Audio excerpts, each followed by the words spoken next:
Chers amis, bonjour. Question de Bernard. Chez certains mystiques, l'alimentation pranique est une conséquence de leur éveil. Mais d'un autre côté, l'alimentation pranique est aussi un moyen qui aide celui qui cherche l'éveil. Est-ce ton avis? Et vous, est-ce que c'est aussi votre avis? L'éveil, en résumé, l'éveil pour Bernard favoriserait la nourriture pranique. La nourriture pranique favoriserait aussi par ailleurs l'éveil. De quoi parle-t-on quand on parle de nourriture pranique? Est-ce que c'est le fait d'être nourri du prana depuis le premier jour de vie, depuis la première seconde de vie chez tous les bébés, car tout le monde respire le prana en permanence jusqu'au dernier jour, jusqu'à la mort? Est-ce que c'est le fait d'être nourri du prana, nourriture pranique? Est-ce que c'est le fait d'être en autonomie alimentaire et de ne plus avoir besoin de manger parce que pleinement relayé par la mécanique quantique pranique? Ou est-ce que c'est la conscience pranique, veut dire conscience d'unité? C'est-à-dire la réalisation du soi, passer du moi névrotique au soi extatique. Passer de la conscience individuelle à la conscience universelle. Et puis, quand on parle de l'éveil, de quoi parle-t-on? Entre être endormi, être réveillé, être éveillé. Et puis, quand bien même éveillé, il y a des petits et des grands éveils. Il y a des éveils relatifs, il y a des éveils absolus. Il y a des éveils avec dissolution du moi égotique, car fondu dans la conscience du tout, il n'y a plus d'ego, il n'y a plus la conscience de l'ego en tout cas. Mais il y a aussi, encore, chez certains, cet éveil relatif avec le maintien de la conscience égotique qui permet de constater qu'il y a un éveil, mais qui n'est qu'un éveil relatif et qui n'est pas le grand éveil.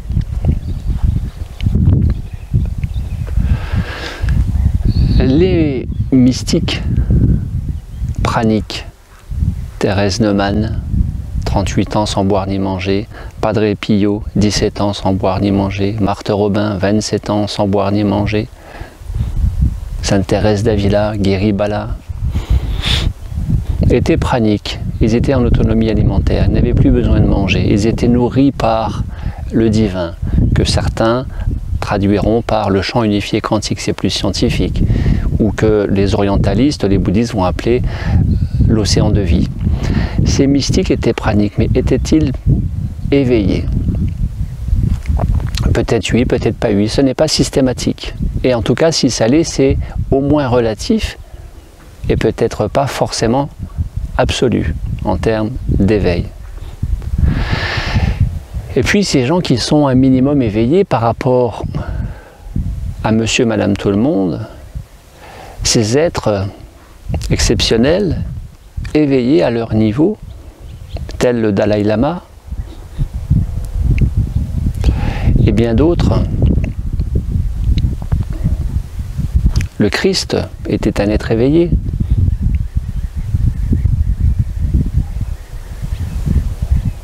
J'imagine Mahomet était un être éveillé.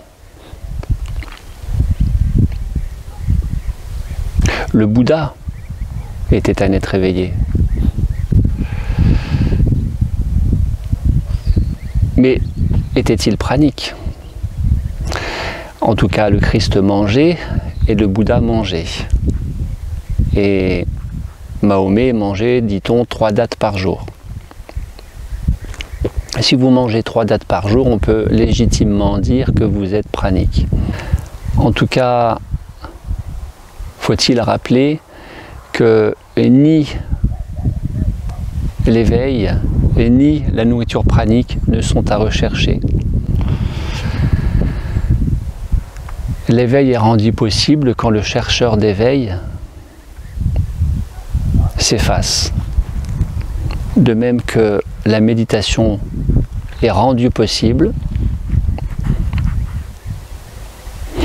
la méditation, l'état méditatif se dévoile, se manifeste quand le méditant s'efface, disparaît. Et maintenant vous le savez, faut-il revenir sur ça?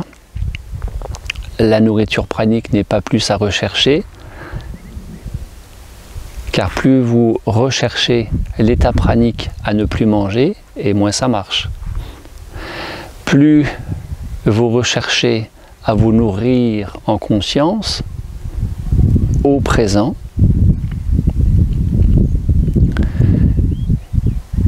et plus la nourriture pranique est rendue possible, tout simplement. Alors s'il ne faut pas rechercher ni la nourriture pranique, l'état pranique, ni l'éveil, que faut-il rechercher? Eh bien tout simplement, la nature ne fait pas de bons, l'être humain veut toujours faire des bons. La nature ne fait pas de bons, ne saute pas les étapes, et se charge bien de nous faire redoubler la classe que nous ne validons pas. C'est très simple, hein. Nous voulons atteindre un objectif et nous retombons dans nos travers, dans nos schémas limitants. Vous savez très bien de quoi je veux parler. C'est le lot de tout le monde. Alors pourquoi ne pas s'occuper de ce qui nous freine, de ce qui nous empêche, de ce qui nous maintient dans la limitation, dans ce qui nous contrarie dans le fait de ne pas pouvoir se déployer et rayonner pleinement, comme ce magnifique soleil. Après tout, la vie ne nous demande qu'une seule chose, c'est de rayonner pleinement au présent, tel ce soleil, que nous puissions tous incarner, tous et toutes incarner pleinement le soleil que nous sommes déjà. Que nous sommes déjà. Alors, où est le hic? Où est le hic si nous sommes déjà ce soleil? Eh bien, le soleil que nous sommes déjà est occulté par la pseudo-conscience du mental égotique qui nous fait croire à quelqu'un que nous serions et que nous ne sommes pas. L'ego nous identifie dans une certaine image de nous-mêmes, à nous faire croire que nous sommes quelqu'un alors que nous ne sommes rien. Rien d'autre que conscience. Conscience vibratoire, conscience lumineuse, conscience d'unité. Nous sommes déjà des êtres réalisés, mais c'est occulté par cette image simple d'une bouteille remplie de la conscience, et le contenant la bouteille, c'est le mental égotique qui maintient la conscience embouteillée. Tout l'objet de la démarche n'est pas plus d'être pranique, n'est pas plus de s'éveiller, mais de libérer cette conscience de ce mental égotique. Non pas en luttant contre le mental, non pas en luttant contre l'ego, mais en composant avec eux, avec le mental et avec l'ego. C'est mettre l'ombre en lumière, à la lumière de la conscience. Pour les orientaux, pour les orientalistes, l'objet de notre présence sur Terre, l'objet de notre incarnation sur Terre, c'est de réaliser le soi. Oui, réaliser le soi veut dire s'éveiller.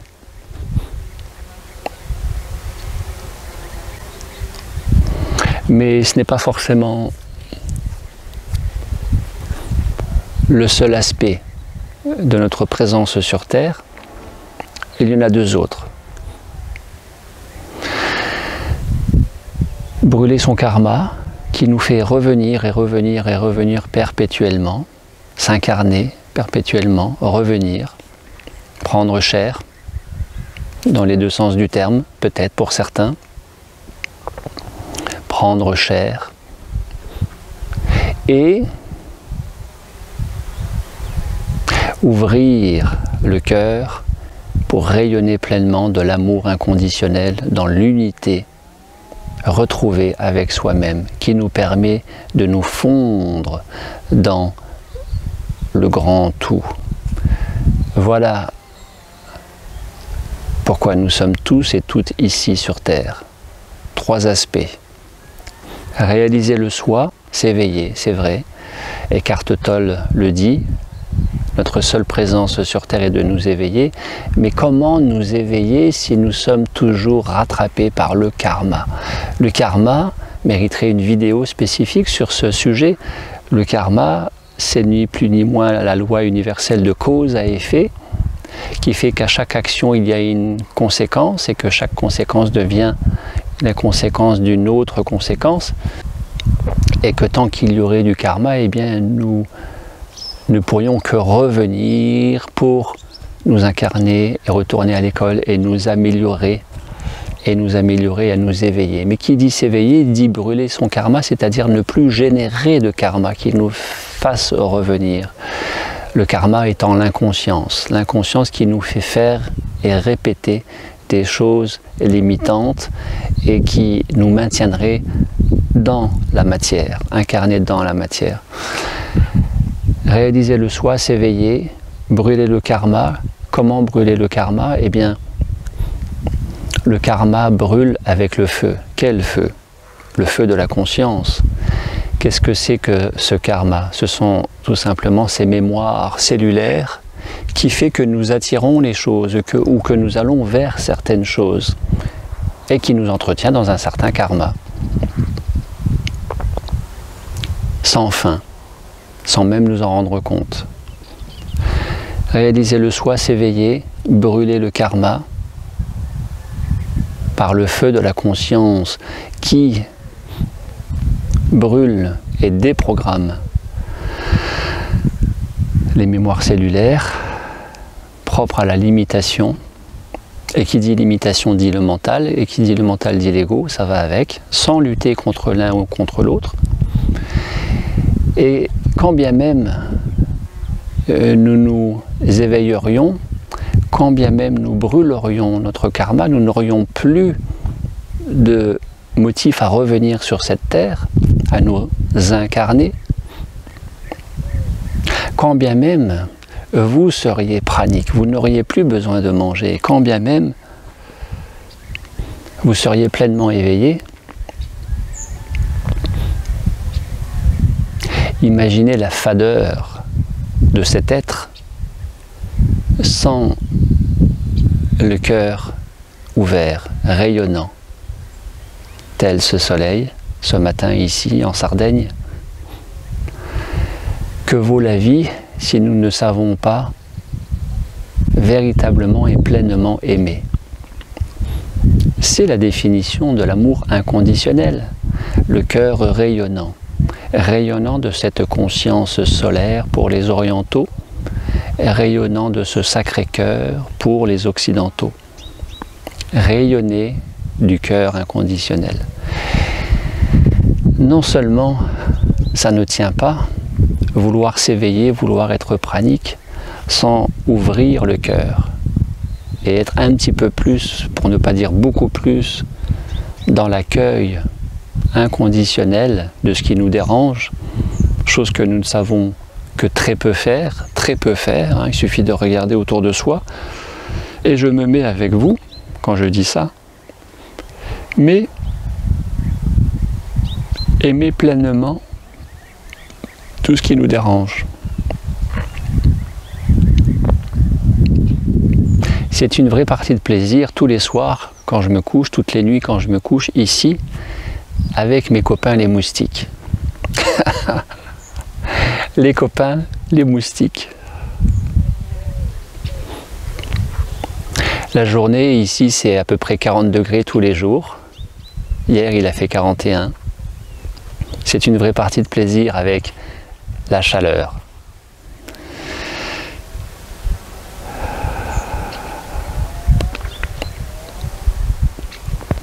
Alors c'est vrai que les moustiques ne me piquent plus,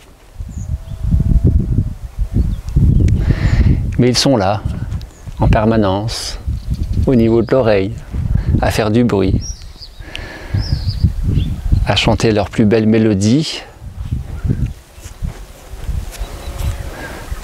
sans ne plus avoir besoin de piquer. Voilà une formidable opportunité pour cultiver l'unité au travers de ce qui nous dérange le plus, la dualité. Transcender la dualité, le rapport dualiste au monde, à son quotidien, à son entourage, à son environnement, en une formidable unité. Pour s'éveiller, pour être pranique, pour rayonner de la conscience d'unité, pour rayonner le cœur grand ouvert, aimant inconditionnellement, il y a une condition à cela, qui est la condition ultime, il me semble, ça n'engage que moi, c'est savoir transcender à chaque instant la dualité en unité. Autrement dit, vous voulez être pranique, ne plus avoir besoin de manger. Déjà, ça ne marche pas parce que ne plus, c'est restrictif, ne plus, ne pas, c'est restrictif. Vous voulez être pranique en vous nourrissant pleinement de la vie, du champ unifié quantique, du divin, du mystique. Voilà une formule propre à l'unité. Vous voulez vous éveiller pleinement au-delà de l'éveil relatif, car encore présence du mental égo. Eh bien, il n'y a qu'une seule chose à faire, c'est vivre pleinement au présent. Vivre pleinement au présent.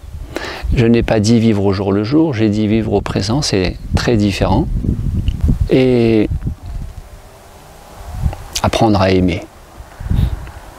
Transcender ce qui nous dérange, ce qui nous embête, ce que nous n'aimons pas, ce que nous fuyons, ce que nous évitons. En permanence, en réalité,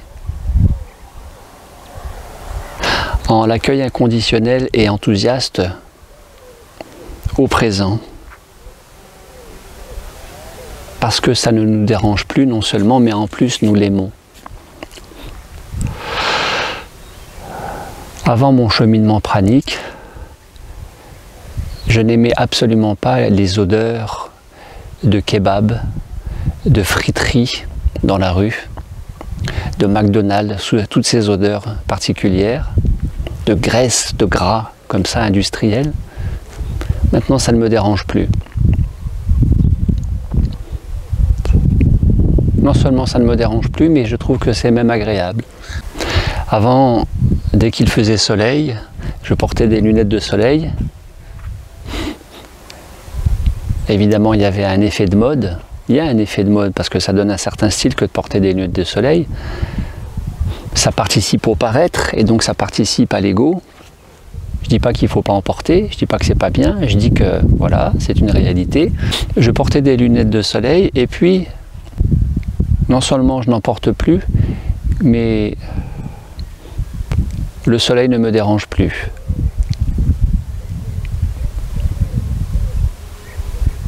Par exemple, avant, je prenais des coups de soleil et je pelais au premier coup de soleil. Maintenant, je ne prends plus de coups de soleil, ma peau ne rougit plus et je ne pèle plus. Il y avait cette formation professionnelle à mon domicile il y a quelques années avec 2 stagiaires dont parmi lesquels j'étais aussi stagiaire, et ces 2 stagiaires s'appelaient Gabriel et Gabriel. Alors ça, c'était fantastique. Dans l'effet miroir, c'était fantastique, on ne pouvait pas mieux faire. Et ce formateur qui s'appelle Didier, pour une journée de formation professionnelle. 2 journées de formation professionnelle.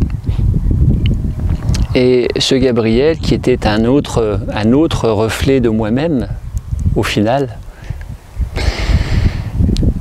en tout cas de ce que j'ai compris très rapidement, dans cette formidable situation, en rôle inversé, je pouvais me reconnaître pleinement en ce Gabriel qui, quand il est arrivé au 2e étage, j'ai ouvert la porte et a commencé déjà à m'énerver parce que il était maigre, voûté, reniflant, tout blanc, tout sautant.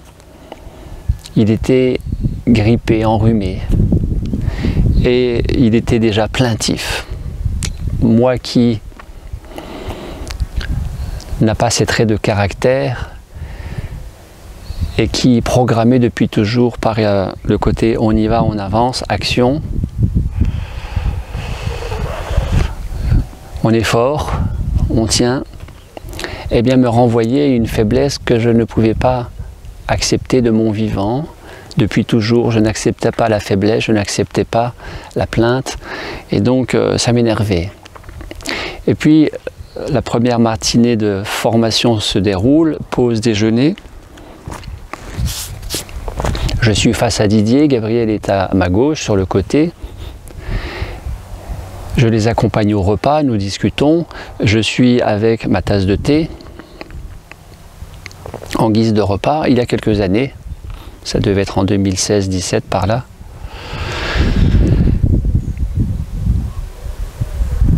Ça devait même être en 2014. Et Gabriel sort de son sac en guise de dessert une pomme et commence à manger sa pomme. Et claquer pleinement, avec joie, de la bouche en mâchant et en croquant et en mastiquant et en croquant dans la pomme. Cela me renvoyant ma mère qui toute mon enfance m'a dit ferme ta bouche quand tu manges. Et donc j'ai été pleinement agacé, pour ne pas dire presque énervé, d'entendre ce bruit qui me rappelait ma mère, qui m'avait transmis une croyance transgénérationnelle, maternelle, et donc ne m'appartenant pas. Nous sommes remplis de ces croyances. Vous, comme moi, peut-être un peu moins aujourd'hui me concernant, mais nous sommes tous remplis de ces croyances qui viennent de l'entourage, l'environnement, la famille, les amis, les collègues, les copains, et mutuellement remplis. Et donc, j'ai ressenti, entendu ce mental qui luttait contre ça et qui était agacé et qui ne pouvait pas faire grand-chose parce qu'il ne voulait pas casser l'ambiance, il ne voulait pas vexer Gabriel, il ne voulait pas mettre une mauvaise énergie au sein de cette formation ou peut-être véhiculer une mauvaise image de soi face au prof qui était devant moi, ce Didier. Et en même temps, cette petite voix en parallèle du mental égotique qui disait c'est pas acceptable, c'est insupportable, etc., etc. En même temps, en parallèle, en moi, j'ai entendu cette petite voix distincte qui n'avait rien à voir avec ce mental qui réagissait hostilement, cette petite voix qui me suggérait simplement d'écouter, de ressentir ce bruit, d'être neutre dans l'accueil inconditionnel, neutre, détaché, bienveillant par rapport à ce Gabriel, ce stagiaire, et simplement d'écouter, ressentir.